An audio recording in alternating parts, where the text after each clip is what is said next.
ये बात भगवान राम के जन्म से पहले की है। जब भील आदिवासी कबीले के मुखिया अज के घर बेटी पैदा हुई थी, उसका एक का नाम श्रमणा और दूसरा नाम शबरी रखा गया। शबरी की मां इंदुमती उसे खूब प्यार करती थी। बचपन से ही शबरी पशु पक्षियों की भाषा समझकर उनसे बातें करती, और जब शबरी की मां उसे देखती तो कुछ समझ नहीं पाती थी। कुछ समय बाद एक पंडित ने शबरी के परिवार को बताया कि वो आगे चलकर सन्यासी बन सकती है। इस बात का पता चलते ही शबरी के पिता ने उसका रिश्ता तय कर दिया। जैसे ही शादी का दिन नजदीक आया, शबरी के घर वालों ने खूब सारी बकरियां और अन्य जानवर घर के पास लाकर बांध दिए। एक दिन शबरी का माँ जब उसके बाल बना रही थी तो उसने माँ से पूछा, इतने सारे जानवर हमारे घर क्यों लाए गए हैं? माँ ने जवाब दिया, बेटी, तुम्हारा विवाह होने वाला है, इसलिए हम लोगों ने इनका इंतजाम बलि के लिए किया है। तुम्हारी शादी के दिन ही बलि प्रथा होगी और फिर इनसे स्वादिष्ट भोजन बनाकर सबको परोसा जाएगा। ये सब सुनकर शबरी दुखी हो गई। काफी देर तक शबरी ने उन जानवरों को आजाद करने के बारे में सोचा। सोचते सोचते शबरी के मन में हुआ कि अगर ये जानवर यहाँ नहीं होंगे तो इनकी बलि रुक सकती है। ऐसा नहीं हुआ तो मेरे घर से कहीं चले जाने पर ही यह बलि रुकेगी। जब मैं ही नहीं रहूंगी तब न विवाह होगा और न ही बलि प्रथा। इससे मासूम जानवर बच जाएंगे। इसी सोच के साथ जानवरों को रखी गई जगह पर शबरी पहुंची। उसने सोचा कि उन्हें खोल देती हूं, लेकिन वो ऐसा नहीं कर पाए। उसके बाद शबरी जंगल की तरफ भागने लगी। भागते भागते शबरी ऋषिमुख पर्वत पहुंच गई। वहां करीब 10,000 ऋषि रहा करते थे। शबरी को लगा कि वो भी इसी जंगल में किसी तरह ऋषि मुनियों की सेवा करके अपना जीवन जी लेगी। वो चुपचाप उसी जंगल में एक हिस्से में किसी तरह से रहने लगी।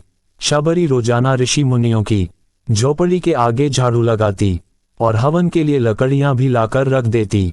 ऋषि मुनियों को समझ नहीं आ रहा था कि जंगल में उनके काम अपने आप कैसे हो रहे हैं। एक दिन शबरी को किसी ऋषि ने देख लिया। उसे देखते ही उसका परिचय पूछा।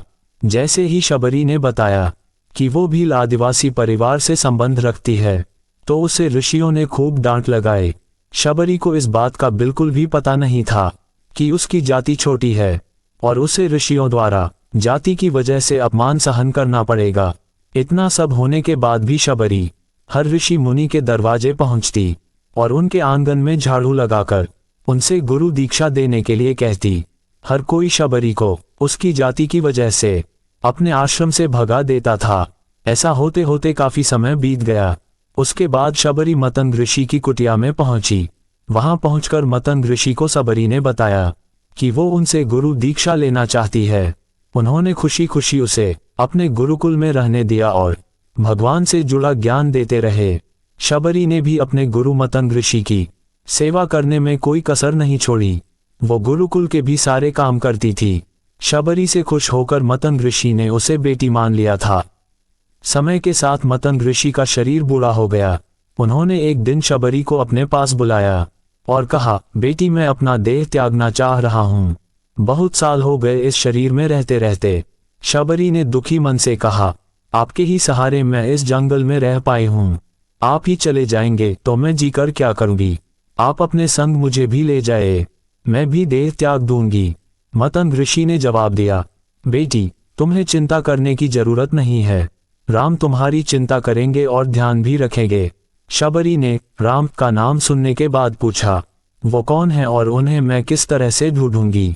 मंतग ऋषि ने बताया, राम कोई और नहीं भगवान है। वो तुम्हें सारे अच्छे कर्मों का फल देंगे। तुम्हें उन्हें ढूंढने की कोई जरूरत नहीं है। वो एक दिन खुद तुम्हें खोजते हुए इस कुटिया में आएंगे और तुम्हें उनके हाथों ही मोक्ष मिलेगा। तब तक तुम इसी आश्रम में रहो। इतना कहते ही मंतग ऋषि ने अपना शरीर त्याग दिया। शबरी के मन में मंतग ऋषि के जाने के बाद से एक ही बात थी कि भगवान राम स्वयं उससे मिलने आएंगे। वो रोज भगवान राम से मिलने के लिए बाग से अच्छे अच्छे फूल लाकर पूरा आश्रम सजाती और भगवान के लिए बेर तोड़कर लाती। भगवान के लिए बेर चुनते हुए शबरी उन्हें चख लेती थी ताकि भगवान को सिर्फ मीठे बेर ही दे। रोजाना शबरी इसी तरह भगवान के दर्शन की आस में फूल और बेर इकट्ठा करती रहती थी। इसी तरह इंतजार में कई साल बीत गए। शबरी का शरीर एकदम वृद्ध हो गया। एक दिन आश्रम के पास के ही तालाब में शबरी पानी लेने के लिए गई। तभी पास के ही एक ऋषि ने उसे अछूत कहते हुए वहां से भागने के लिए कहा और एक पत्थर मार दिया। वो पत्थर जब शबरी को लगा तो उसे चोट लगी और खून बहने लगा। बहते हुए खून की एक बूंद उसी तालाब के पानी में गिर गई। तभी पूरा तालाब का पानी खून में बदल गया। ये सब होता देखकर ऋषि ने शबरी को ही डांटा और कहा कि पापीन, तुम्हारी वजह से पूरा पानी खराब हो गया।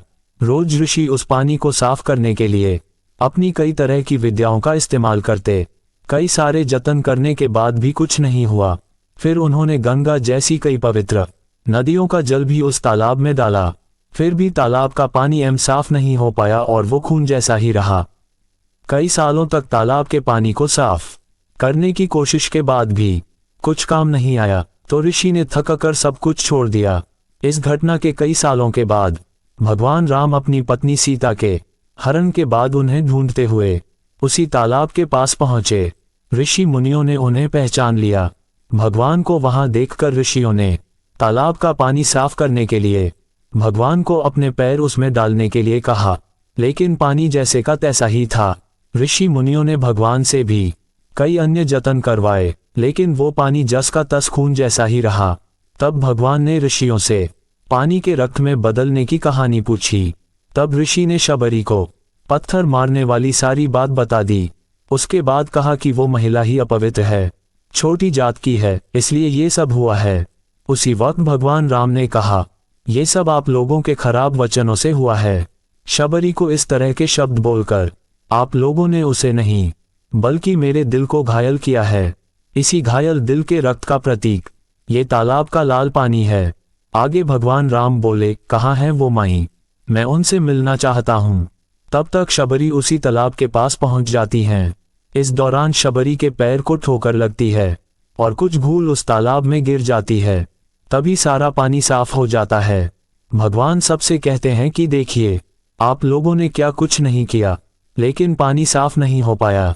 अभी सिर्फ इनके पैर की थोड़ी सी धूल ने ही तालाब का पानी साफ कर दिया। भगवान राम को शबरी पहचान चुकी थी। उन्हें प्रणाम करके शबरी ने कहा, भगवान आप मेरे साथ कुटिया में चलिए। भगवान भी खुशी खुशी शबरी के साथ चल पड़े। फूलों से शबरी ने भगवान राम का स्वागत किया। वो सीधे बेर तोड़ने के लिए भाग गईं और चक चक कर उनके लिए बेर लेकर आई। उन्होंने बड़े ही प्यार से भगवान राम और उनके भाई लक्ष्मण को बेर दिए। भगवान राम ने भी उतने ही प्यार से उन बेर को खाना शुरू किया। तभी बेर देखकर मुंह बनाते हुए लक्ष्मण ने कहा, भैया ये बेर जूठे हैं, इन्हें आप कैसे खा सकते हैं? भगवान ने जवाब दिया, लक्ष्मण ये जूठे नहीं बल्कि बहुत मीठे हैं। शबरी माँ हम सब के लिए ये बहुत प्यार से तोड़कर लाई हैं। इतना कहकर भगवान राम प्यार से उन बेर को खाने लगे। भगवान ने जाते हुए शबरी माई से कहा, आप मुझसे जो चाहे वो मांग सकती हैं।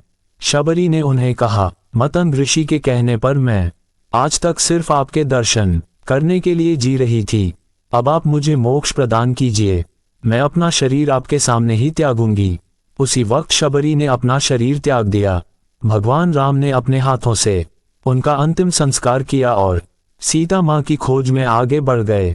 इस तरह से ऋषि मतंग की बात सच साबित हुई और शबरी को भगवान राम के दर्शन भी हुए। तभी से भगवान राम को शबरी के राम भी कहा जाने लगा। कहानी से सीख, सच्ची श्रद्धा हो तो भगवान के दर्शन जरूर होते हैं। दोस्तों उम्मीद है कि आपको यह वीडियो पसंद आया होगा। इस पोस्ट को अपने दोस्तों और परिवार के साथ जरूर शेयर करें और वीडियो को लाइक करें, चैनल को सब्सक्राइब करें और भी ऐसे ही वीडियो देखने के लिए